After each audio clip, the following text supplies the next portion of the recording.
Testing 1, 2. Okay. Hello everyone, thank you so much for coming. Welcome, sit down.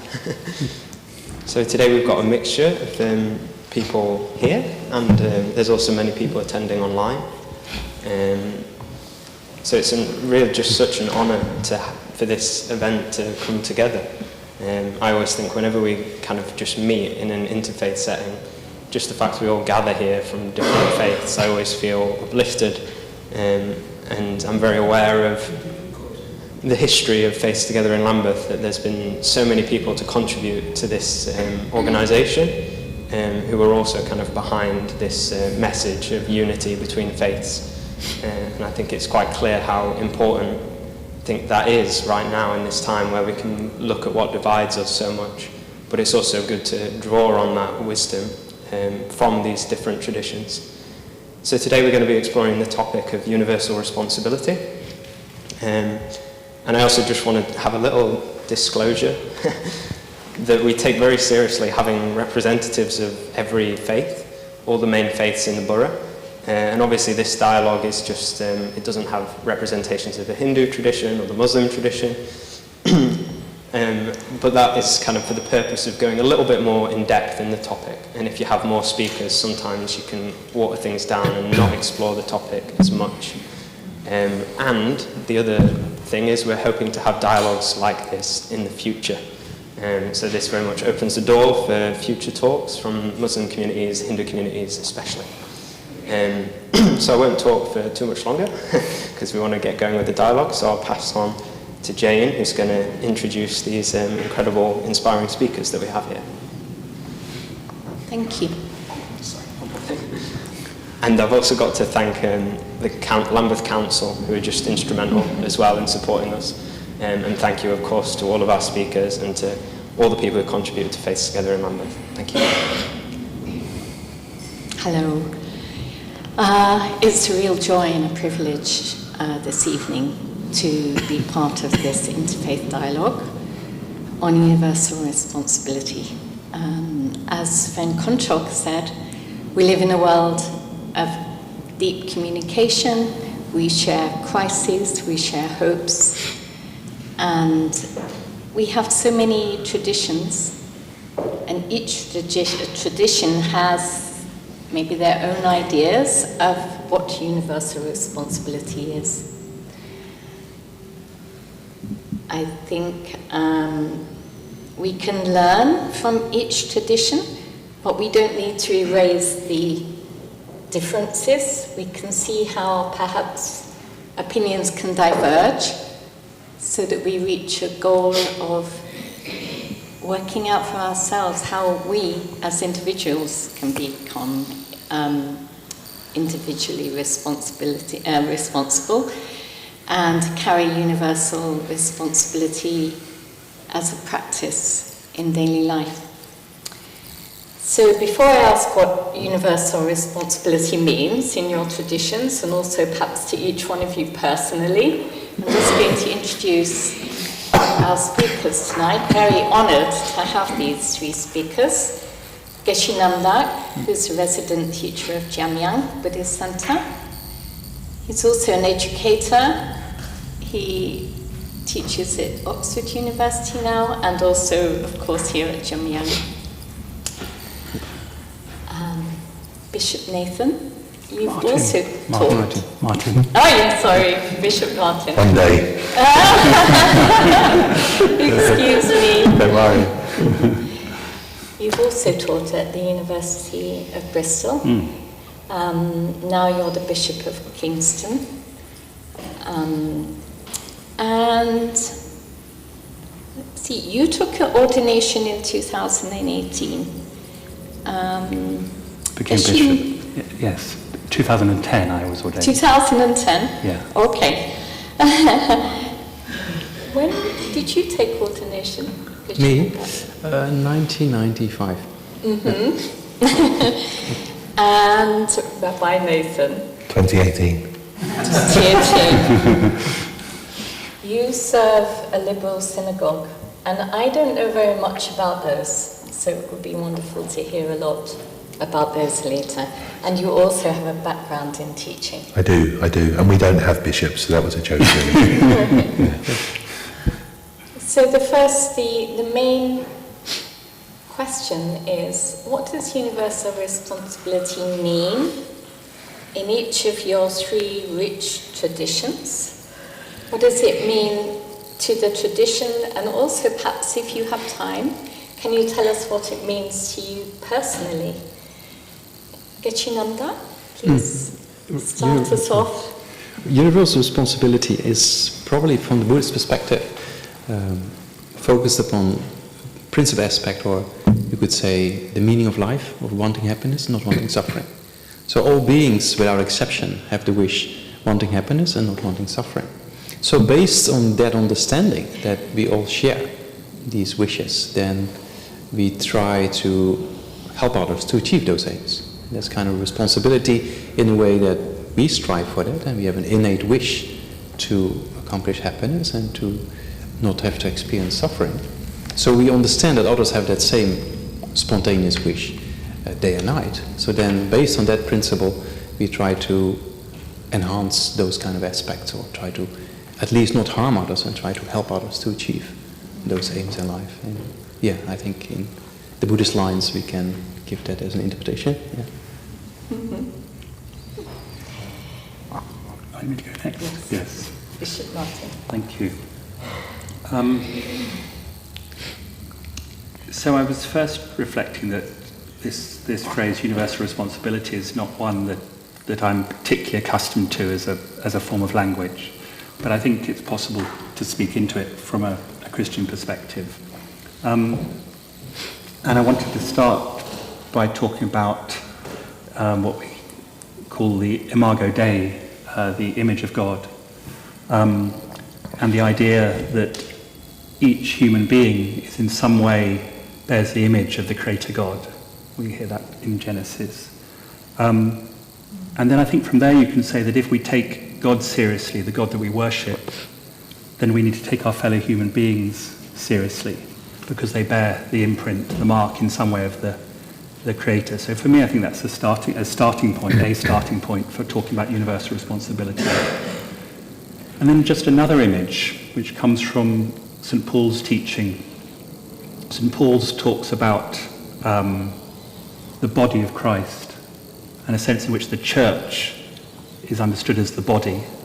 And one of the things that he says, it's almost my favourite verse, he says, if one member of the body, we're all members of the body of Christ, if one member of the body suffers, we all suffer, and then the whole body is impaired. And conversely, he says, if a weaker member of the body is honoured, then we all rejoice with them. So I think what is being communicated there is a sense of our interdependence as human beings. My happiness depends on your happiness, and your happiness depends on mine. My flourishing depends on yours, and so on and so forth. And it would be so easy not to think that. Yeah.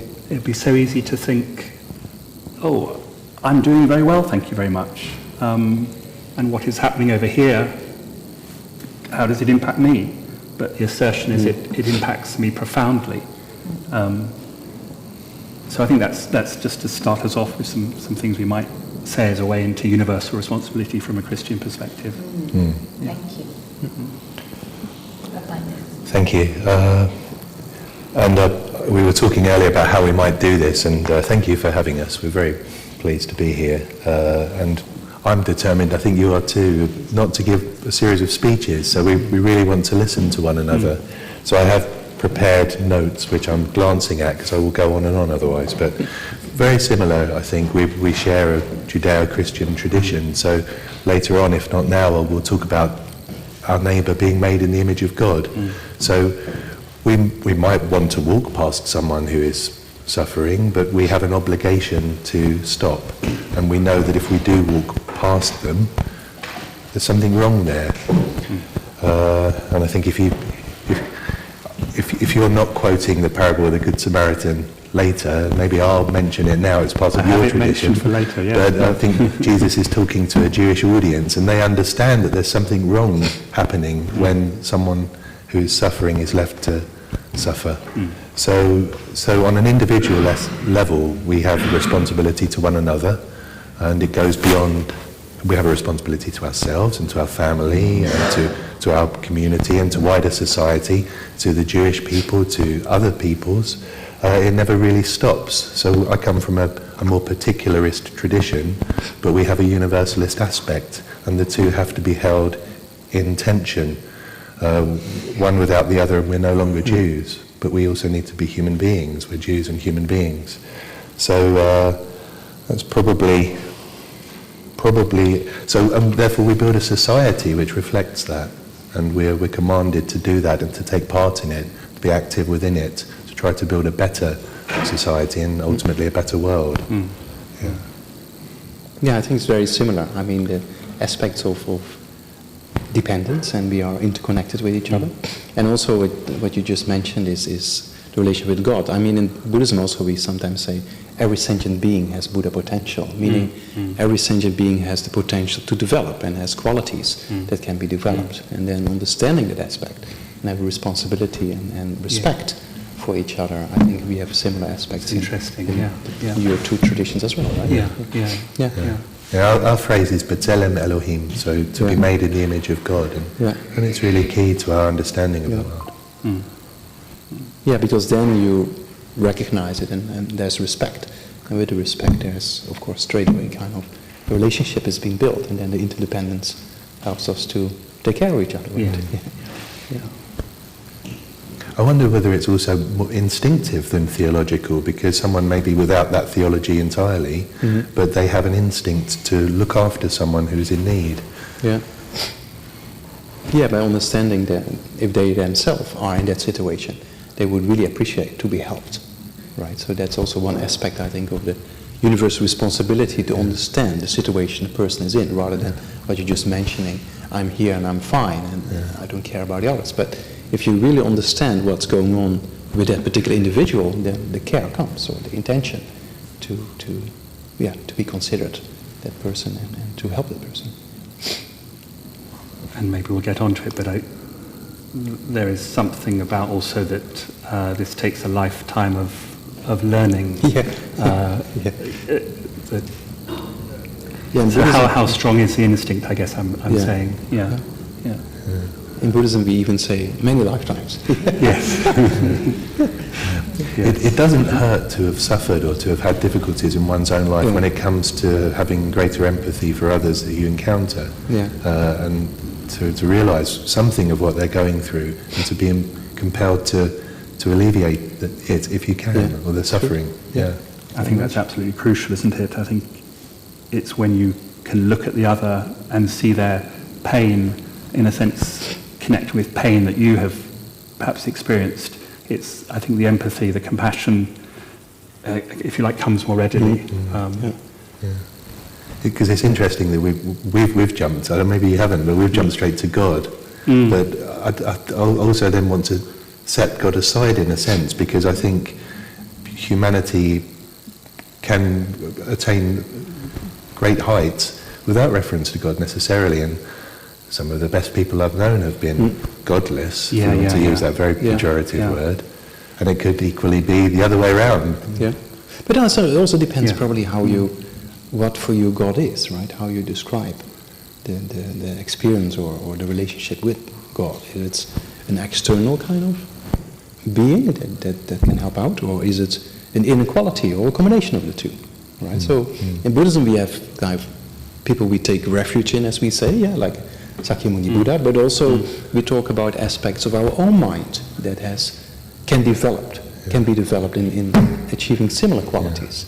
So that's also, I'm reminded of a piece of text in our prayer book which kids sometimes read wrongly, and instead of saying eternal God, they say internal God. And I think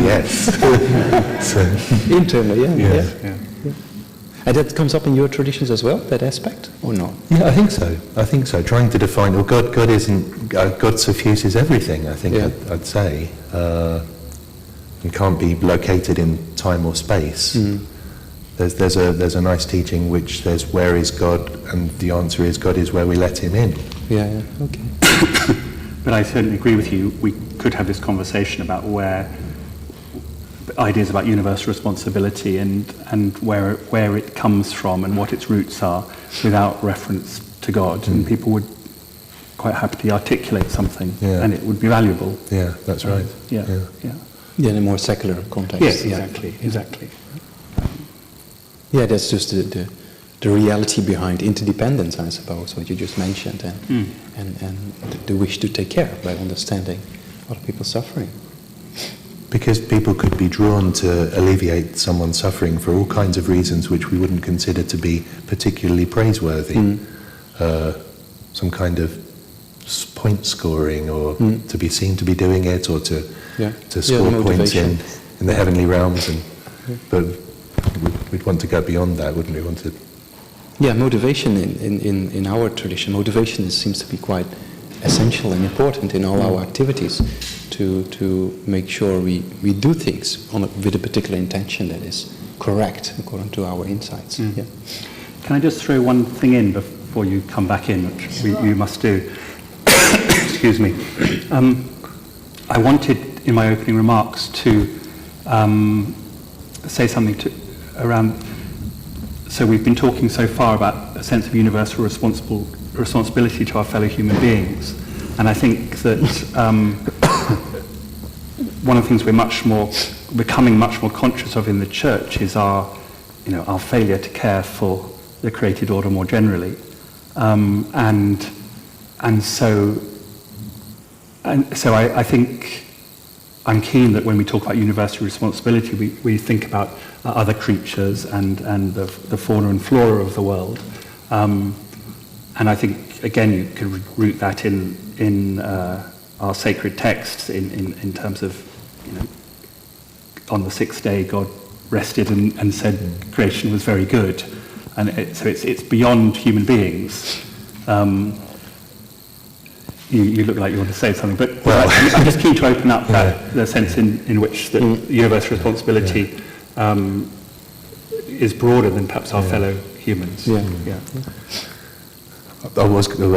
things came to mind. So when I talked about we need to work for the betterment of society, I actually stopped short of the world, and I think because I wanted to avoid the phrase tikkun olam, which is used a lot to the point where you almost feel it's used too much. Right. But that's certainly about I don't know about perfecting the world, but certainly improving the world and all that's in it. Yeah. So we're seen as God's stewards, and we can't stop at human beings.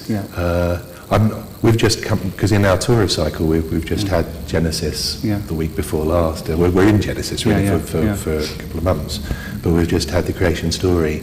And I think actually that what is very good is man, so we need to be a bit careful there. So, and I think that's what the scripture says. So Tov Me'od is man. We might argue with that. Interesting. Because the creation is, each aspect of the creation is considered to be tov, good. But when God creates man, it's on the sixth day. Me'od, very good. Yes.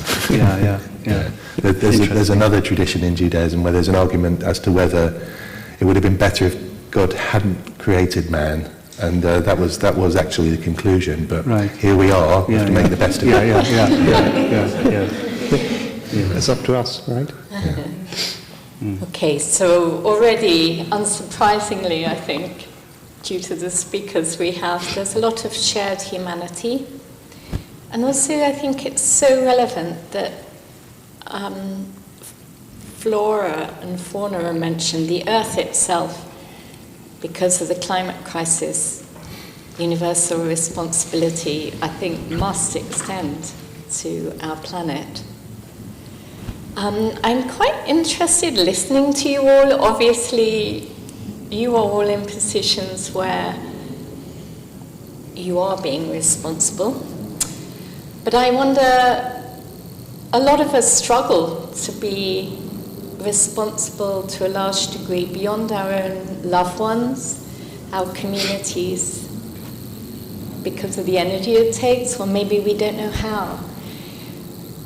In Buddhism, we have a responsibility to those we love, to strangers, and also even to enemies, and the world as sentient beings. And there are techniques often centering on building up compassion.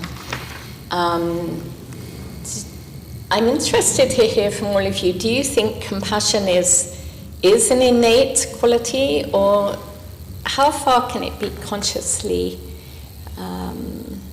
grown due to practices perhaps within each tradition? Do you have particular practices which you prefer to pass on to individuals to make them more aware of how different people could be responsible beyond their immediate circles? I think within our immediate circles it's fairly easy to see that we have a responsibility, but to our wider communities it's hard. There's poverty, violence, crises. Often I find myself there's a barrier somewhere where I just feel I can't go beyond it. It's very difficult to know what to do. So, would any of you like to comment on that? I'm happy to put something out there.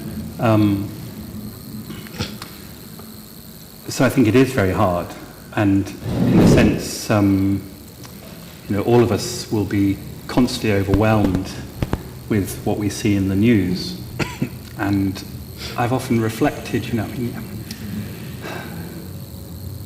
it's hard to say maybe we would exist better if we didn't know what was happening all around the world, but in a sense that's just not where we are now. But I think that we hear of terrible suffering and tragedies, in our 24/7 news is overwhelming. And we talk, don't we? People talk about compassion fatigue, with poverty and so on. And I've often, when I've been having conversations about social justice, said to people, we can't all do everything. In a sense, you have to focus on something. But then, where does that leave you in terms of a prevailing sense of compassion more broadly? And I wonder whether there's some way of holding, I focus on this, but I don't become heartless in relation to all those other things, whether that's a possibility. But I was thinking you asked about practices, yes. and I'll shut up. I think what came to my mind, probably many practices which might, in Christianity, which might serve the purpose of melting our hearts, softening our hard hearts. But we have a sense of confession and absolution. So there's a constant coming before God with a sense of where I have been hard of heart, where I have walked by and ignored my suffering neighbour, and always a sense in which there's a path back from that. So I think that might work. That be one way in which a practice within Christianity can serve that purpose. Yes, thank you. Thank you. Geshe-Nanda? Yeah, very similar. I mean, in Buddhism, of course, we have various mind training, so to say, but as Martin also was indicating, we're not perfect, so we make mistakes, and those mistakes can be confessed and we can develop. So we also have to know that although we see a lot of suffering, although we cannot do much about it straight away, it's beyond our control, but still we can have good intentions to walk towards that. And whenever we see negative states of mind or we make mistakes, to confess that is a very similar aspect, and then check your mind every day in the evening, for example, see what you did correct and what was benefiting you and what's benefiting others, and then in the evening You check that, and then the things you didn't do correct, you confess to yourself, or you confess, in this case for Buddhists, to the Buddha, or in your traditions you have your own kind of object of confession. And then you try to do better, right? And then to the other aspect of the thing is the other aspect of getting closer. Yes, you mentioned that it's easier for the people in our family or our friends because we have a close connection. So then we try to train our mind to build a close connection with others, based on techniques like equanimity, see people all as equal, in the sense wanting happiness, not wanting suffering, exactly the same wish we have. As we just started with this aspect of universal responsibility. So there are contemplation techniques to enhance those aspects of equanimity, so to say, and then based on equanimity, to remember the kindness of others, and thanks to what you also mentioned is, thanks to the kindness of others, we can have our life. So we're interdependent, and based on that, we're getting closer to others on equanimity and contemplating the kindness, and then compassion comes more natural, so to say. Lovely, beautiful. Ooh, it's a big one. Rabbi, it's a big one. We have a saying, say little, do much. And I think we can say an awful lot, and it doesn't necessarily achieve anything. Yeah. But I think we have to say the things that we aspire to be and do.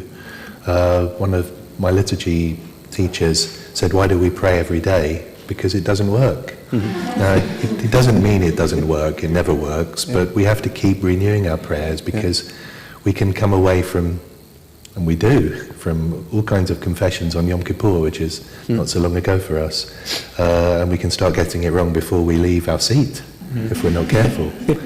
There is an idea that we can go through a process called Cheshbon HaNefesh, which is done on a daily basis. So we can confess our sins. Liberal Jews don't tend to do those. Liberal Judaism is a non-conformist form of Judaism, and I'm the rabbi of a non-conformist synagogue within Liberal Judaism. So we don't confess our sins every day, we wait. But we could do this practice, Cheshbon HaNefesh, which is an accounting of the soul, which allows us to be more reflective. But I think that the teachings are supposed to develop some kind of sensibility.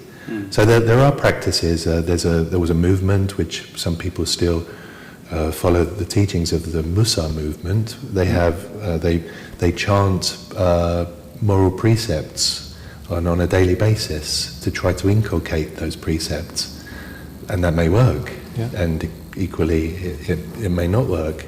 But I suppose at the centre of our faith, and at the centre of your faith, is the idea that we love our neighbour as ourselves. We try to make it more realistic sometimes by saying, do not do to someone what you would rather they didn't do to you. It makes it more attainable, but both exist, and they are two sides of the same coin. But how to teach someone compassion, I don't know. That's really hard. I think sometimes people learn compassion because in their lives they make mistakes, they find themselves in different situations, they realise their need for compassion, they find themselves later in a position where they can exercise compassion, and they do. But that can't necessarily be taught very easily, and you pay the price. Yeah. And I think Christianity would say it's not by working ever more hard that suddenly you will develop compassion. In a sense, this is beyond our control, and we have to turn to God and let God work within us. I think my sense is Christianity is quite sceptical of the notion that we can do this by our own strength. That's a phrase which I think one hears quite often, which I think ties in with what you just were saying. Yeah, we ask for God's help, for sure, Maybe we don't rely on it enough, but we ask for it, certainly in words. Yeah, and same to that also, I mean prayers, of course. It has an effect. If it doesn't straight away change the situation, it definitely has an effect on our minds, right? So you create actually courses in your own continuity to be able to walk in that direction. So that's also another positive aspect of making a prayer, right? Rather than just thinking that straight away will produce the results. At least we have a positive intention with it, and we develop through that practice as well. Listening to you, the question that comes to my mind is, how do we have the courage to cultivate compassion in an age of such division? And I think we first spoke online just after the Manchester catastrophe, really. And I think these are our challenges, aren't they? How do we inspire others? Is it by living our sense of universal responsibility ourselves so that it's reflected and others feel inspired? Or how do we help others to really feel courage in forgiveness and developing a sense of universal responsibility at times of great division and violence even? Yeah, I think it's always important to make a clear distinction between a particular form of faith or religion and people who follow that faith or religion or name themselves as followers, right? So that distinction, first of all, is very important. And then secondly, we all make mistakes, and those mistakes are made by our disturbing emotions, as we call them, right? So it's kind of an important aspect to understand. It's not really individuals' faults, but it actually is the fault of the disturbing emotion, so to say. And if you take that aspect of a person who might have harmed somebody else, of course, it's not to justify that. But to see that the person is beyond control at a particular time because of the afflictions or because of these kind of disturbances of mind. And that helps us, in one way, much easier to have forgiveness and to understand why people engage in destructive kind of behaviors, because sometimes emotions can be quite destructive. So then the sense of compassion. Yeah, and then, of course, one aspect is to understand it, and then you can build a compassion based on that, for Yes. the person is not in control because of these disturbances in the mind. Mm-hmm. Bishop Martin? So your question is definitely a very pressing one, isn't it? with the sense of our dividedness and you know, we might talk about echo chambers, that we talk to people we agree with, and we interact less and less with people who would see the world differently. And I was thinking, so I started with a sense of human beings being made in God's image, and that is probably not kind of where you would start if you were trying to encourage people maybe of no faith to reach out to connect with their neighbour, but I also talked about ideas of interdependence, and I think there's something around.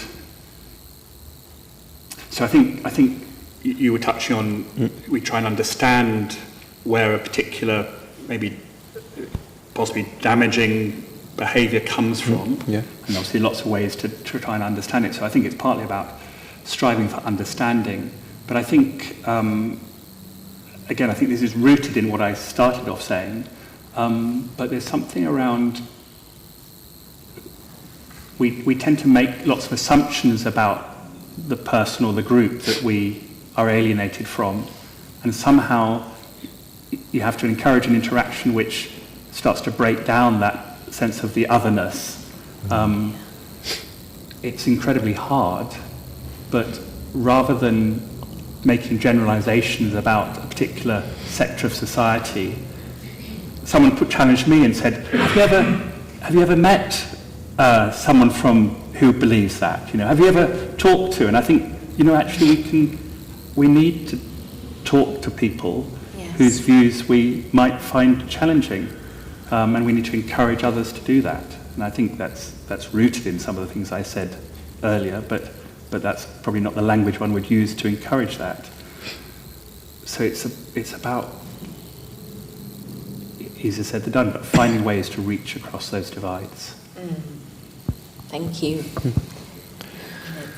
Yeah, it's very easy to other people, and that's the last thing we want to do really. And if we're talking about being made in the image of God, that means everybody or nobody, and that also means people that do terrible things. And terrible things are done in this world. And there's one example, there are many other examples. And that, what is, I feel that I need to choose my words carefully, but I spent some time living in Israel as a student, as a rabbinic student, and I did a course on Israeli literature and film, but it also encompassed Palestinian literature and film. And when you engage with someone through the arts, when you engage with another culture, say through the arts, as well as when you engage with people on the streets or in a classroom, then it helps to do away with this sense of otherness. And we can't get away through, I don't think, sometimes people do things, they have to take responsibility for them.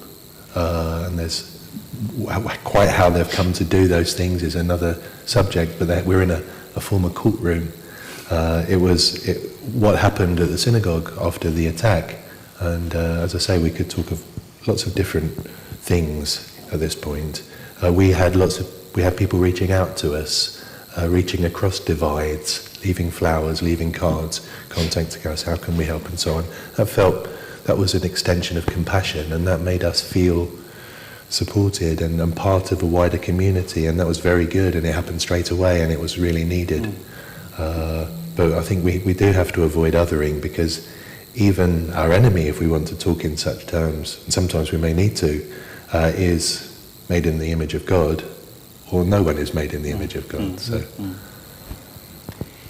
and I'll just add, we have obligations towards our enemies too. We have to, alleviate their burdens, and this is in the Torah, so it's difficult.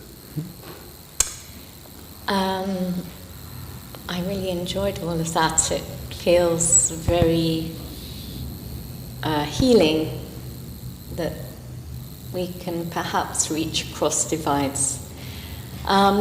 Just as we always want to look after ourselves and make sure we feel good, and we look after our health and our friendships and etc. Do you feel that by doing this well, by loving our families, our friends, our communities, by reaching out to those in our congregations, in your cases, how much do you think this helps create kind of ripples in the world? And I think that we don't need to feel powerless, that the way that we act every day, the way we consume things, the way we interact with others can make a difference. Do you think it can? And is there any way in which faiths coming together or interfaith dialogue might push that further on and enhance that, do you feel?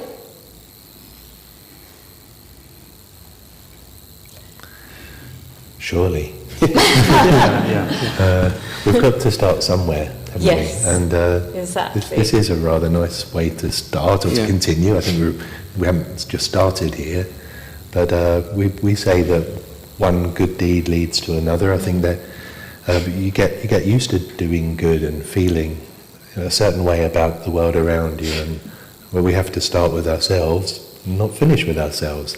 I'm desperately trying not to be a series of aphorisms tonight, but they're helpful sometimes, and so yes, we have to. We will be challenged to show compassion on our way home. Mm-hmm. I mean, it may have happened on the way here. Yes. We can't always, and I do believe in such a thing as compassion fatigue. We won't always rise to the occasion, but we need to try to as much as we can, and it can't hurt. So I think we're obliged to do the small deeds and let them turn into something greater, a wave, if you like. Yeah, I agree. I think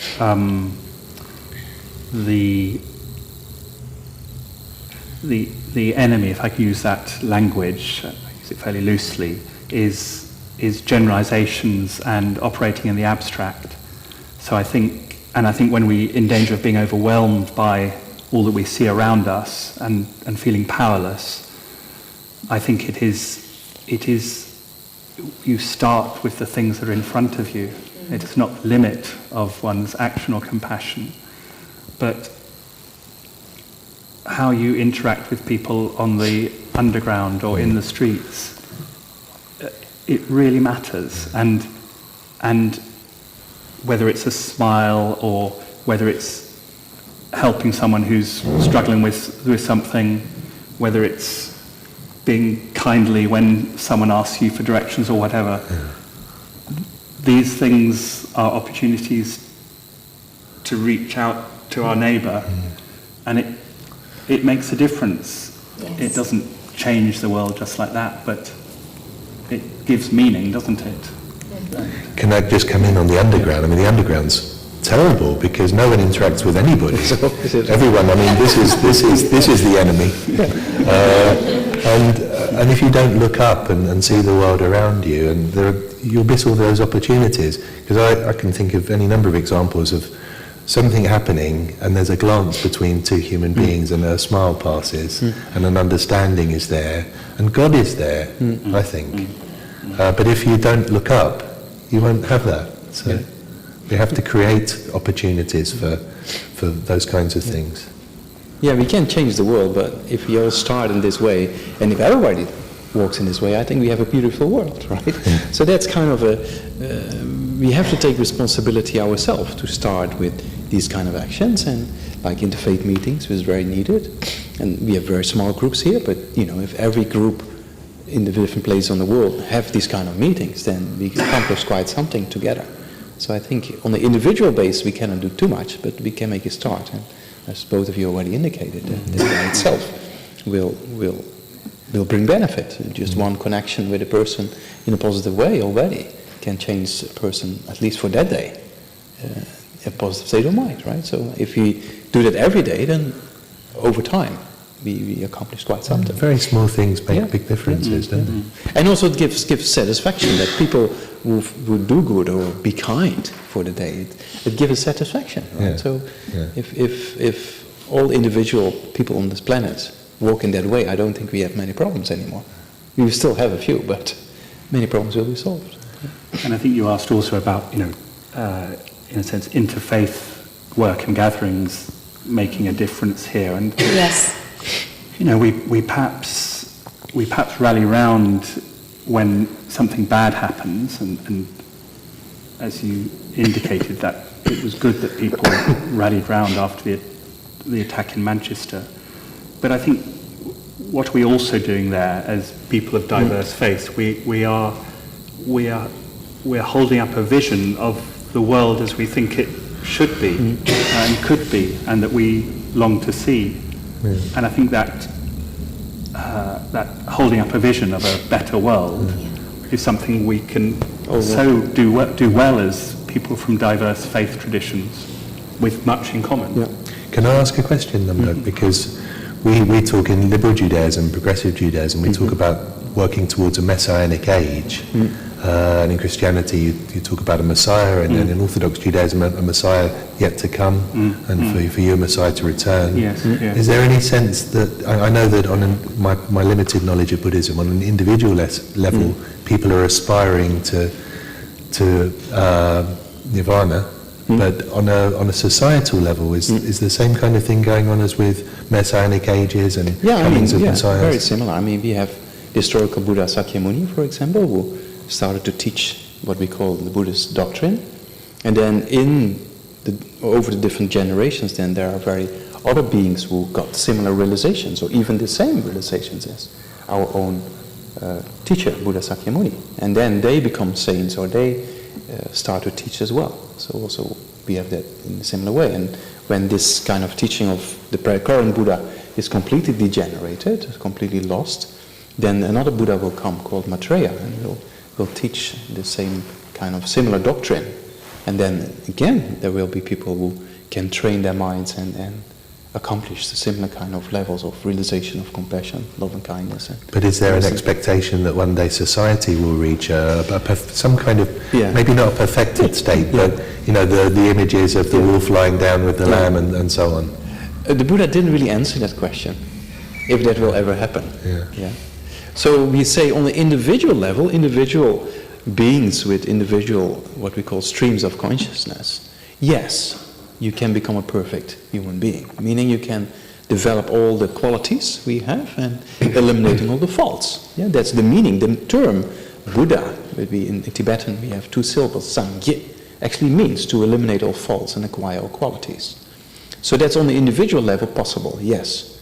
But we think about vast aspects of the universe with other planets with life, and then the question is if every planet will be perfect one day or not. The Buddha didn't answer to that question. We don't go beyond this planet. Can I just ask something as well? Which is, I'm really interested in your using the language of the mind quite often. Because when I think about compassion or universal responsibility, I want to talk about the heart. And softening my hard heart. Now, I know that my mind has a role to play in that, but I'm just quite interested in within Buddhism as you understand it, the reference to the mind. I mean, the heart, in one way, it is kind of a kind-hearted mind, right? If you use that term, then we can use mind as being a kind-hearted aspect. Because in Buddhist terms, we spend a lot of time on mental development, because with that mental development, you become kind-hearted. So that's kind of just, I think, terminology.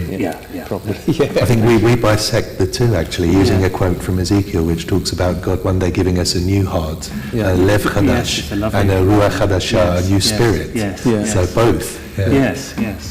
So then, we use, kind-hearted We've named mind. our prayer books after those two phrases, actually, a new heart and a new spirit. So then, we say then the consciousness becomes without faults eventually, and without these states, because consciousness by itself, or mind in that regard, they are more or less synonymous, is pure by its deep nature, by its innate kind of aspect. And those qualities are also part of this innate aspect you can develop. So we all have that potential. Thank you. There's a question here about role models and how much maybe saints can inspire us, or particular teachers. But actually I feel personally very inspired by each of you on the level of just talking deeply from the heart and finding a connection. I wonder if the audience has any questions at this point you could address to any of our wonderful speakers. This one there, John. Thank you.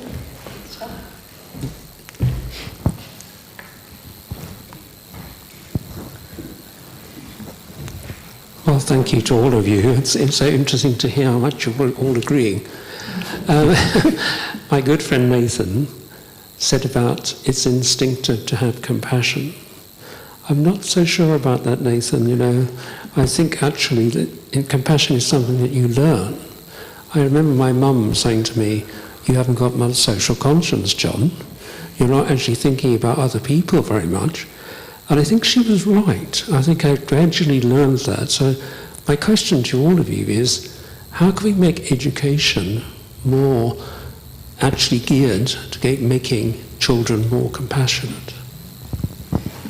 Shall I come back? If I did say if I was that black and white about it and said it's instinctive, I'd have to revise that, because it may be instinctive in some people, it may be more apparent in some people, it may be completely or seemingly absent in others, and there we could talk about various pathologies at that point, I suppose. But I think my problem is how to teach it. I think it can be learned, but it's how to teach it, and I think we may learn it through experience, although we try through our teachings to encourage it. Maybe there's a flickering flame we're trying to help catch light. but it may be absent in some. That's true, and I think it has to be more than instinctive. But it seems to be instinctive in. I won't tell you a story about some cats that I engaged with on the way, but it seemed to be instinctive in an animal setting. It could be. I mean, it's. I'll stop at that point because I'm confusing myself. But I did see one animal behave towards another animal in a way which could have been interpreted as compassionate. And who's to say it wasn't? I can't prove it. But where did that teaching come from? Was it innate? So I think there's something about it being innate. But I agree, it's not as simple as that. Yeah, the science behind is quite clear, that even animals have kind of compassion, right? So I think every human being also has compassion, but it's for some it's maybe just a bit more dormant, and for others it's more manifest. And also it proves that you can develop it. So if you can develop it, that indicates there should be something there already, otherwise you cannot develop it. So that's kind of, from the Buddhist point of view, that we all have compassion, maybe a little bit dormant for some and more manifest for others, but everybody can develop it and enhance it. So that's definitely true. And maybe some people are so brutalized through the experiences that they have in their life that they're the flame almost goes out, or there may be other reasons. But yeah. I find it hard to speak into the education system and how that might cultivate compassion. But I do think I agree with you that, if I understand you correctly, that this is a process. There may be something innate, but it's a way of being and acting and seeing the world that has to be nurtured, doesn't it? And I think I would say in my own life that there was kind of a point when I suddenly felt a deep sense of gratitude for all the good things that I had experienced. And I don't think I always felt that, but it was quite transformative in terms of having an impact on then how I felt towards the world and acted. I went through a very difficult period in my life, leaving school and not knowing what to do next, and not doing anything really for certainly being unemployed. And I met a friend that I'd lost touch with a few years later, and he said you're a much nicer person. And maybe I was, because I'd had that, I'd been on the floor really, and then you come back from it, hopefully having grown and learned and taken something from it. And the teachings of the faith, whatever faith it is, are surely constantly speaking into these things. So if you read, sacred texts again and again, and you participate in practices, I think are they not pushing in these directions? And other things are as well. So going back to literature, film, theatre, art, they're all, whether they're overtly religious or not religious at all, they're encouraging us, aren't they? And encouraging us to aspire to be the best people we can. And I think it's happening in education, not everywhere, but people are more considering now aspects of inclusivity and aspects like that as well in universities. It's definitely happening. But I mean, there's much more to be done to do more about education of the mind in general, probably, and compassion training as well.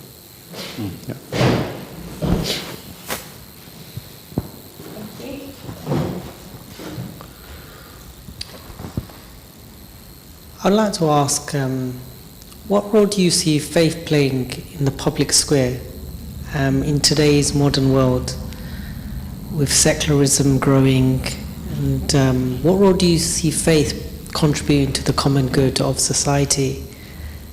And more importantly, how can your individual faiths contribute towards a society where me as an outsider who's not from any of your faiths, I could say that I'm enlarged by your difference, and through interaction I can be changed by encounter. And I share this because a few years ago I participated in a multi-faith project in the community, and I definitely felt changed by encounter, meeting people from other faiths. What more can faiths do to give expression to the common good in our society?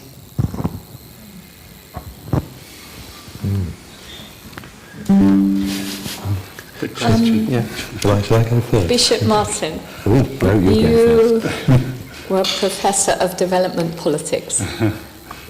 Please You go want me first. to start? So just a detail of your question and the way you phrased it. So I was just reflecting on secularism, and I tend to, clearly there are secularist currents in society, but I tend to think that secularism has rather peaked and is maybe being found to be empty in some ways or inadequate. So I just wanted to make that as a comment. It doesn't answer your question.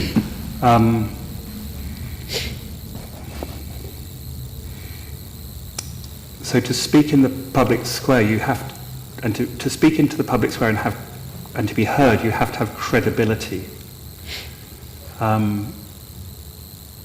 You have to have trustworthiness, and that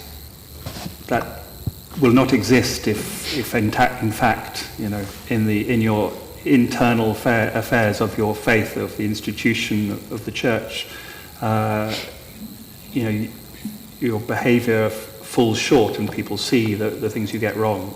So I think there's something, first off, before we speak, there's something about how do we behave within our tradition and in my case in the institution of the church.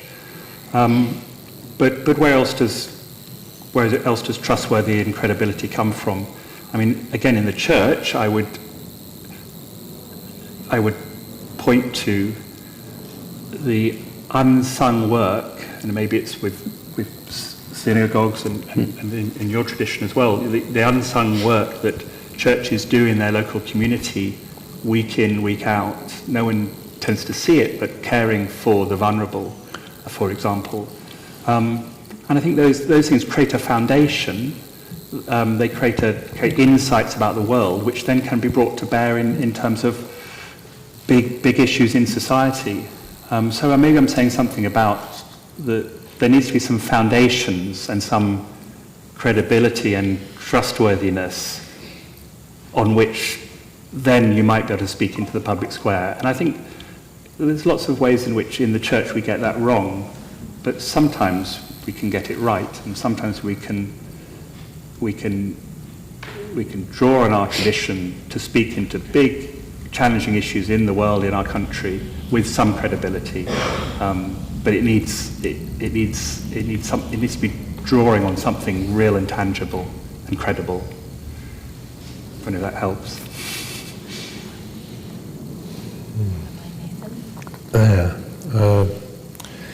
So I'm a liberal rabbi, and liberal Judaism is about to merge with Reform Judaism and to become progressive Judaism, which will be 30% of British Jews who are affiliated to synagogues. And one of the arguments for doing that was that we would have a louder voice in the public square. We would have our seat around the table, and I'm sure there's something in that. I think, and I wouldn't want to see religion absent from the public sphere or square, but I think I look at religion as a more private matter. So therefore there are plenty of people in the synagogue and in synagogues and liberal synagogues. They may disagree politically, so I do wonder what we'd do with our seat around the table and what we'd be saying. And we've pushed for some things which I think are good, and then there are other things that people may disagree on. I'm not sure about religious movements acting like political parties, and I think I would like to see a broad range of people in the pews, regardless of their political affiliation, and I think they can be. And I think in liberal Judaism, our history has been one of people working as social workers and teachers and magistrates and doing good in society, inspired by the religion that they uphold, and regenerated by their religious connection that they renew when they see fit on a weekly basis or less. So I think I see religion more as a private matter, but I don't think it wants to be absent from the public sphere. I'm still working it out a little bit, but I'll hand over to Yeah, so Lemberg. in Buddhism, we generally speaking quite careful. If people come and want to learn more about life, about the mind, then if people show interest, then we always be very careful and first of all present it in a very secular or universal way. Yeah. And then if people like to take a step of following our faith, then we initially discourage it to make sure they check things out. Yeah. And then we try to let them understand the minds, and by the education of mind science and philosophy, they can study that without becoming a religious person at all. Yeah? So that's just up to the individual. And then later on, when they like, they can take that decision. That's definitely true. And in that way, it can help society who is maybe not spiritually inclined. Yeah? But it's, I think also just meeting individuals and see how some people benefit from a form of faith or religion. Yeah, I have a connection with Blackfriars Hall in Oxford University, and there I met a lot of people from the Christian tradition, in particular the tradition of the Dominicans, right? And monastics and non-monastics, lay followers. And I went to one mass just to as an observer, so to say, and I saw people get something out of this, you know. So I thought, wow, that's interesting. People benefit from having faith in this particular religion, you know. So in that way, I think to observe that and see that it benefits individuals, right? So then we should respect these forms of faith and religion and see that the one we follow is true for us, but it doesn't have to be true for everybody. And that's why I think it's very important to understand that aspect, that certain individuals, they might benefit much more of another form of faith or religion than Buddhism. Yeah. Yeah, so or no faith. It or may no be faith, a philosophy which is not faith. But you said, just study and try to understand aspects of life in a very secular or universal way. Yeah. And that's up to the individual, right? But I think definitely the different forms of faith and religion brings benefit to society, and otherwise people won't take the step, right? And I lived in India for about 20 years, and I've seen how India become very westernized. And people now have the Western culture, but there's a lot of young people who actually see it doesn't bring what they expected it to bring. So they go back to the Asian kind of form of faith. Yeah, so it's happening. Yeah. There's a worry though, isn't it? Because religion can be turned into a very different. It can be turned into a different direction altogether, and then bad religion it's got to be worse than no religion. I would have thought. Yeah, it's up to the individual, and we should respect, you know, that if a person is religious or not religious, that's up to the individual, right? Yeah. I would resist the notion that. I mean, I think you were nuancing it, but I would resist the notion for myself that faith is more a private matter. And because I think that is an assertion of a secularist position, which says, you know, in fact, you don't have any, you shouldn't get involved in the public sphere because it's actually a private matter. It's not. And I think I feel that's problematic, because actually I think faith perspectives are critical to well-being of society. Of course, it can be handled really badly. What I didn't say is obviously I'm from the Church of England, and we have the baggage of being the established church. I was going to say that just which has had, you know, historically a strong sense in which, of course, we're going to be front and centre in the public square, and actually we live in a very different world now, and that position is not what it once was.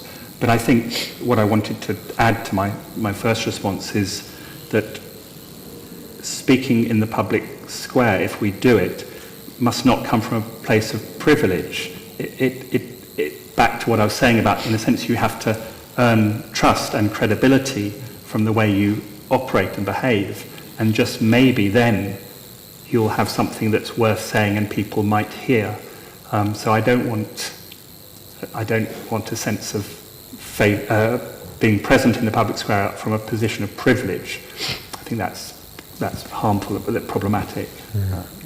Yeah, because if people actually see the qualities or see a particular form of faith or religion benefits them, then you get a reputation, and then people like to study or follow that particular religion. Yeah. But it's true, one aspect is also the personal matter. Yeah? So that's why in Buddhism we like to make a very clear distinction between secular aspects of Buddhism, like philosophy and mind science, versus kind of the spiritual part for those who are really inclined to follow the spiritual part on a personal level.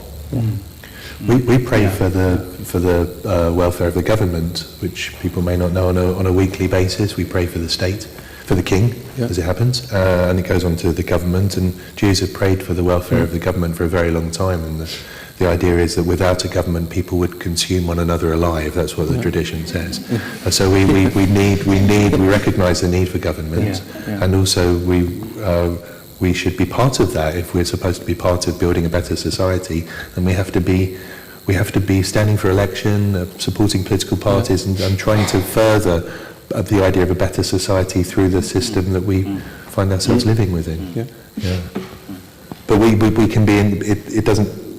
But we can be personally inspired by our faith. I think that's what I was getting at. I'll take your point. I think it's the most important if people see an example, or they see, oh, this person really benefits, or this kind of group really benefits from what they're doing, then it might inspire people.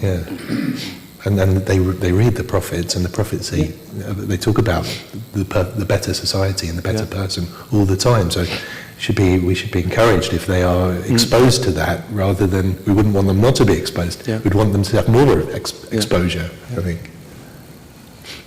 I hope that answers some of your question. I found that quite interesting. There's a kind of vaster view that came out of your question. So I think one more question from the audience here, and then maybe we can ask if there's some online questions from the Zoom audience.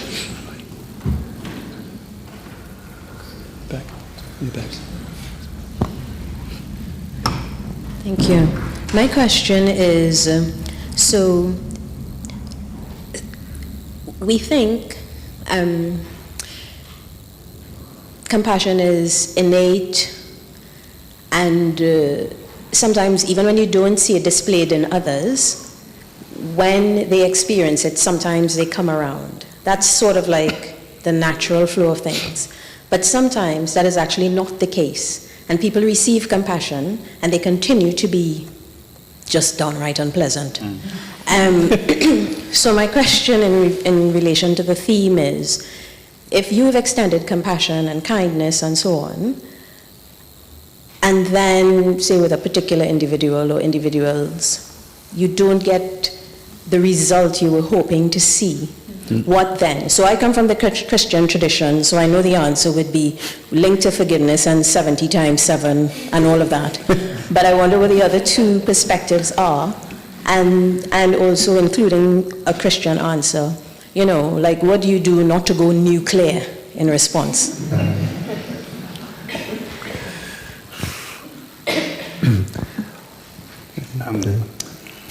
I'm actually more interested in hearing your answers. I'll have a go, and I'll approach it obliquely.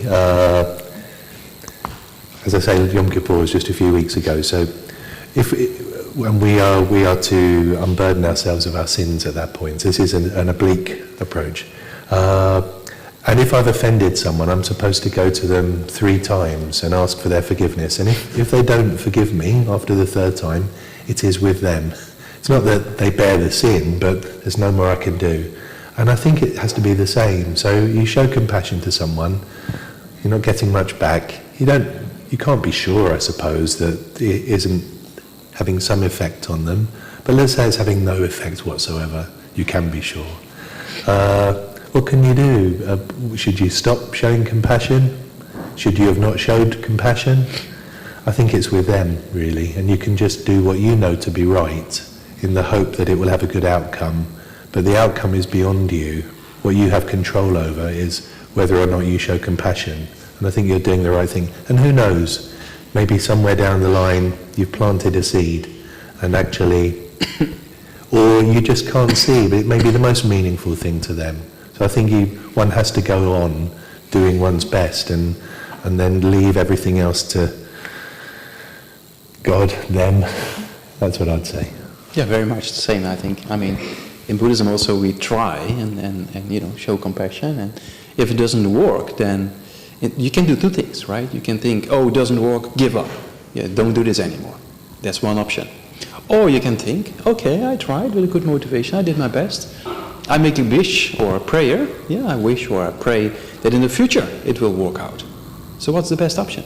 Then it seems like the second option is more constructive for the future development. So then, and it might, as I don't know what it said, it might have an influence on the person we don't see, right? But at least if you have a positive attitude to it, then you keep going and you create causes in the future to do really something rather than just thinking it doesn't work, forget it. So that's kind of, looking positive too. Because you could come away thinking, I'm not going to bother showing compassion full stop in the future, and it could affect you, and that would be really bad, wouldn't it? So you've almost got to let it wash over you, I think, and just move on. When I was a parish priest, we ran a drop-in centre for mainly men with addictions, and we would feed people, and there were cups of tea, and people could play pool and chat and things. And sometimes the behaviour was really out of order and really difficult.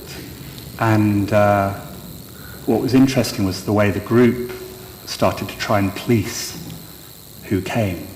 And they would say, they were out of order, you need to ban them. And when I thought about this, and I thought, well, banning and God, does God ban people? Banning seems a bit terminal, it seems a bit giving up on them. And yes, we had rules of acceptable and unacceptable behaviour, and yes, we had to make sure we kept ourselves safe, because sometimes people were quite dangerous. But we came to the conclusion that we might suspend someone for a few weeks, but we didn't ban people, and we wanted to be able to, if they wanted to, we wanted to be able to welcome them back. So I think there was something there about, we were trying to model something in the way we ran the drop-in that spoke about how I understand God's love and God's mercy. And so we were not giving up on people. I think that's all I would say. Yeah. We have a quote from Isaiah above the ark where the Torah scrolls are kept, and it's, "My house shall be a house of prayer for all peoples." And we have to try to live up to that. But there are those factors. We have to keep people safe, and people have to abide by a code of conduct. And it's easier to be compassionate to some people than others. There's no doubt about it. But that's the challenge, isn't it? We set very high ideals. We better have a go at living up to them. And compassion should be joined with the wisdom, right? To understand the situation, as you mentioned. If there are cases that are to be addressed, then you have to address, right? So compassion doesn't mean being kind of overcooked vegetable in the corner, very passive. That's right. Compassion can be very courageous for the benefit of an individual or a group of people, being very direct. But inside, there's a good motivation. That's right. So compassion in action, I think that says quite a lot about becoming really aware of how we act as individuals and being responsible for our own outcomes, so that if we are kind to someone else and they kind of throw it back in our face, that it doesn't mean that we won't be kind again, and the compassion and kindness can be there, not in a wishy-washy way, but actually through an understanding of human nature and how people connect for all kinds of different reasons, and we don't know what's going on in their minds, just as you've all said. Do we have some questions from the online audience?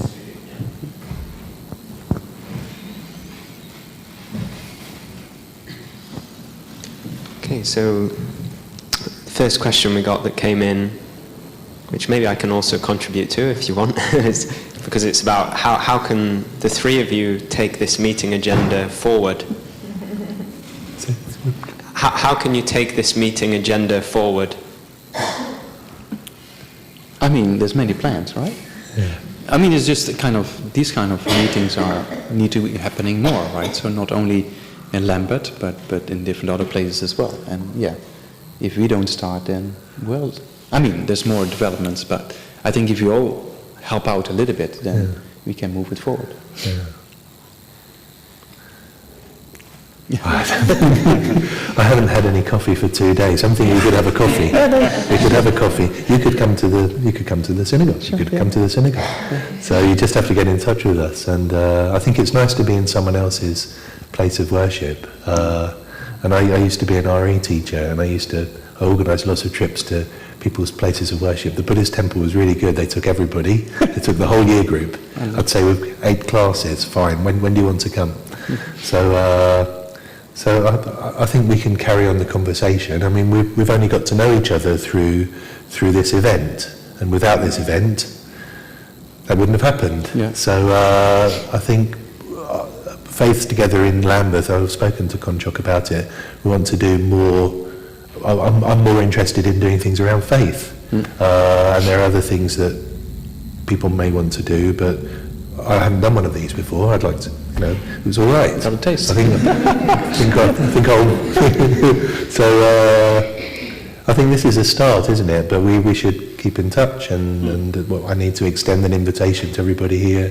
John's coming on a week on Saturday, I think, aren't you? So the synagogue is meant to be open to everybody. We have security concerns, which mean we can't leave the doors open in the way that we would like to, but that goes for other people's as well, especially for us at the moment, I think. But we can, we haven't built a wall. There's a door, so just get in touch and come and see us, and we'll carry on conversations. I actually don't mind if we disagree on things. I think that's good. Yeah. So I don't think we should avoid the things that we're going to disagree on. We'll see a different perspective.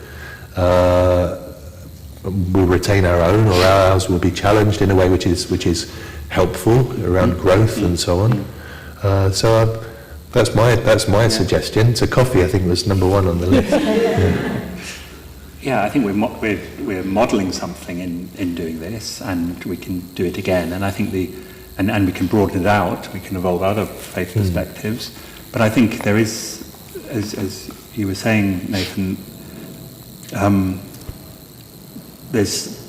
you can go further the more you do this, can't you? And the more you get to know each other, and I deepen my understanding of other traditions. Yeah. And so there's new things to be discovered.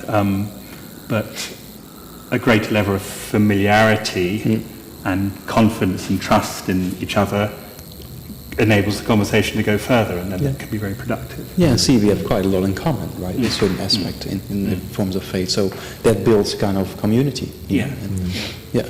So there's probably much more to come. Then I suppose we'd want to do something, wouldn't we? We want to do something practical, which has an outcome which is a demonstration of compassion, say, that goes beyond our walls and beyond our thoughts. Because when we go home and we, I'm going through Elephant and Castle, I'm going to see some things I'd rather not be in. I would see some things that shouldn't be in the 21st century. And what am I going to do about it? But when religious people get together to do practical things to alleviate real problems, that's religion in action. That's that it has to bear fruit, doesn't it? I think. True. Yeah, I can already say you're all welcome back, and I really hope we can, and I'm sure we will, continue to do dialogues like this in the future. So as I mentioned already, that we're already looking into having Hindu and Muslim representatives at our next talk. But the idea is that it can kind of be easier and easier to arrange them in the future. And I didn't mention before, but also having talks not just in the Buddhist temple, but come to the synagogue, and so we'll be knocking on your door in numbers, hopefully. I hope we can have the events in different religious buildings, because I think that's also nice to have, representatives from all faiths and in all buildings as well. And that's what has been done in Faiths Together in Lambeth. And also, if you're interested in engaging in the activities of Faiths Together, then I'll mention a few more things at the end. But we still have time for another question. So I'll just get another one in there. So the next question that came in was a question about compassion and animal consumption in food. And she mentions particularly about the Christian view on that. On the view of promoting compassion for all sentient beings through veganism or vegetarianism, and I guess from the other traditions as well, what the view is on that.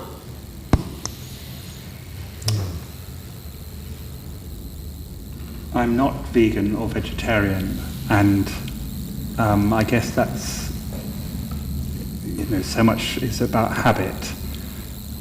But I do feel the inconsistency of eating meat. But it's a kind of journey I'm on. I think I would say that. And I think you could argue it in different ways with reference to Christianity. Definitely less meat than I used to. That's been a trend. But as I say, I do feel the inconsistency of caring for all creation and consuming animals. Yeah. Yeah, so in the Buddhist tradition also, compassion is quite an important aspect of the whole tradition. So it's good to be, of course, vegetarian or even vegan, right? So that's quite clear. But we have also various scriptures that refers to, in the time of the Buddha, there was no vegan movements, right? But we had aspects of vegetarianism in particular. In ancient India, it was already part of the Hindu culture, in many aspects of Hindu culture, as well as the Buddhist tradition. Yeah.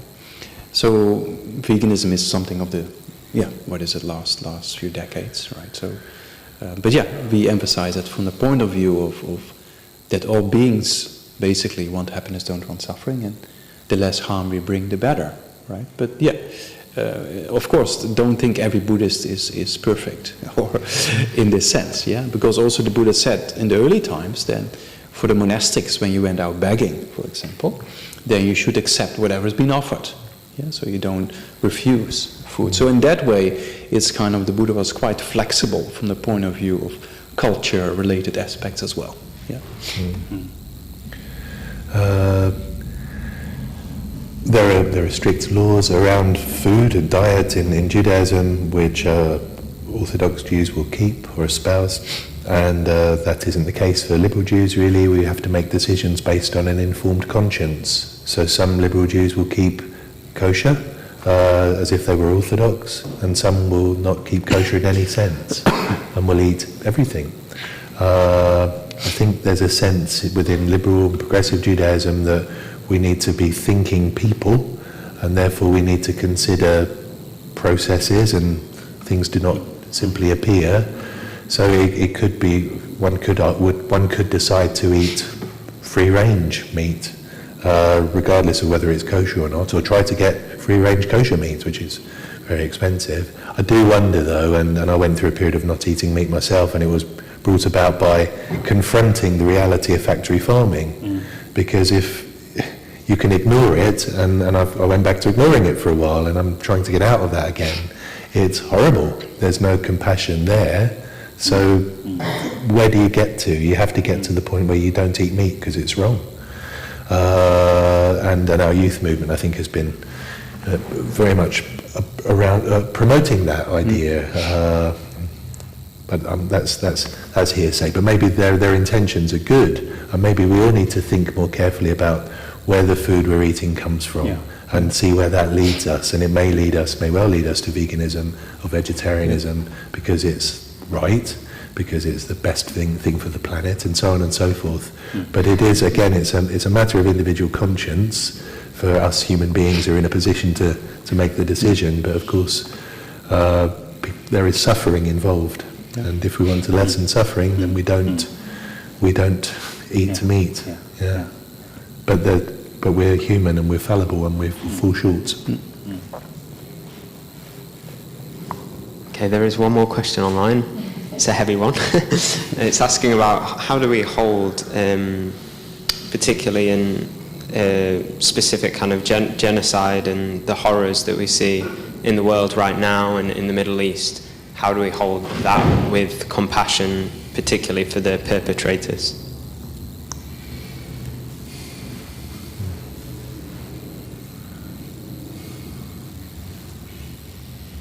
I think it's very similar what I said before, that those who make destructive kind of decisions or actions is not to be justified, but that it comes from a state of mind or a state of intention, and it might be motivated by disturbing emotions.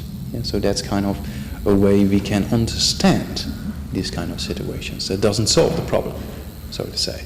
Yeah. And based on these kind of intentions, then of course, the dialogue is the best way or the best approach in solving issues like this. And that's, in Buddhism, quite an important aspect, that the aspect of non-violence movement, and also in ancient India with what Mahatma Gandhi achieved, for example, that things through dialogue and non-violence on the long term, it brings much more benefit. Yeah? So same as His Holiness Dalai Lama, when they lost the country in Tibet, has the same approach, the non-violence kind of aspect. Yeah? On the short term, it doesn't seem to bring great benefits, but on the long term it's much more stable. So that's kind of why I think dialogue is the only way to solve these issues. Yeah. I think in situations like that, those that was referred to implicit in the question of violence between peoples, I think I'm acutely conscious of the alienation and the brokenness that lies behind that. So there's a kind of, you feel it for people who are in the military and who, in a sense, fight for their country, and it's a dehumanizing thing to be trained to kill your fellow human beings. So I think my sense is a sort of, I guess, a sadness at that alienation and brokenness. And a deep sense that for all that the othering that goes on in conflict, that still across those divides we have more in common as human beings rather than less in common. And so I think there's my aspiration and my striving is for those relationships to be repaired. That's a tall order, but I guess it's, put simply, it's a hope and aspiration for something better that puts that alienation and brokenness and dehumanization behind us. That question would take some unpacking, and we're talking about an extremely complicated geopolitical situation, and language becomes very controversial immediately. But we are at the point of dialogue now. If only we could have got there without any of this. If only we could have got there earlier. All wars end up in dialogue, one kind or another, and we've been hoping that the ceasefire would come soon and the hostages would be released and people, innocent people, would stop being killed. So and now it's about building up from very little. But you have to start somewhere, and that means practically and in other ways as well. So it's been a terrible period, and it's affected some groups clearly in more than others, and in different ways. It's very hard to talk about, and especially when one is invested, and there are others who are more invested. But certainly we are at the point of dialogue, and we have two peoples on one land, and a settlement is needed, and it's been needed for a very long time. And all we can hope is that out of disaster, something positive comes. But it's hard to. Well, that's all we can hope for, and we do hope. Maybe it's not hard to see, maybe it's not hard to imagine, but we are starting from. We are where we are. And that's not trying to avoid anything, but as I say, I'm not quite sure. We'd need to unpack exactly what was being asked there, but we are at the point of needing to talk to one another and come up with some solutions so that ordinary people do not continue to suffer. That's a brave answer, and I particularly liked Bishop Martin's hope and aspiration, and I always appreciate Geshe Namdak's insistence on the value of kindness and compassion, strong in the Buddhist tradition. But all of you, I think tonight, I've learned a lot, and I think what I feel is that you are all peaceful human beings who would like harmony and for the world to go round in the best way possible. And it's I think it's so inspiring. I don't know much about Judaism, for instance, and I've loved some of the answers you've given, all of you. Also, we've had a very attentive audience. I've been looking and people are really listening. I think that says a lot. We really need this, I would suggest now, so that we're not so divided, so that we share and respect each other deeply and try to build a more peaceful world. Venkonchok, would you like to have the last word? And thank you so much for arranging this. Yes, so just to say again, on behalf of Faith Together in Lambeth, thank you all for making this happen. This dialogue doesn't happen without willing speakers who can get behind the sentiment of interfaith, and it doesn't happen without the organisation which has been held, and it doesn't happen without the audience who've come and shown interest. So thank you to everyone involved. And I just want to talk for a few minutes about Faith Together in Lambeth and introduce a few things. So when I'm talking about people who help, Zola, who's here, she's recently just revamped our website.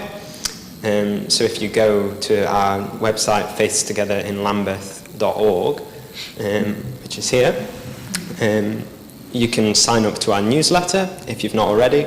Probably if you've heard about the event, you're here because you're on our newsletter, but if not, you can go on our new website and sign up at the bottom. We're looking at arranging a film screening of Mission Joy, which is also on the website. So please look at that and join us in early January.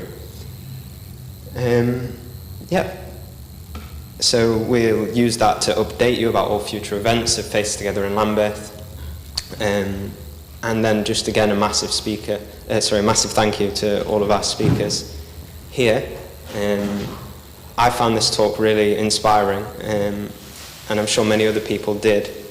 And I hope that we can arrange this dialogue in the future. So I got a little thank you gift in the form of some flowers just for all of our speakers. Sorry, don't know what to do with it. Thank you. Thank you very much. The cable. Lovely. Thank you. Drips a bit. Thank you. Yeah. So I don't know if it's too... I was having a discussion at the beginning when we were kind of coming up with the questions, because I helped write them. And obviously I'm a Buddhist, so it's kind of hard not to escape the language of your own religion. But actually I kind of was reflecting when I shared them with Father Stefan, another monk who's Father a priest from Church of England, and he said, well, I could rephrase them, but I'd just rephrase them in a Christian way. So it's like none of us can escape our religions. We all have our own backgrounds, we all have our own individual perspectives, and it's not about changing what we're from, it's about finding equal ground to still be able to discuss while holding our different backgrounds. So I don't know if it's a Buddhist thing, but normally at the end of a virtuous activity where there's kind of this incredible and palpable energy of peace and harmony and unity, we kind of dedicate, which is kind of just thinking that may this bring about a vast result of bringing about harmony in the entire world. So maybe on that sentiment we can just hold that and think, may this echo out into the rest of the world so that there can be more peace and harmony in the world.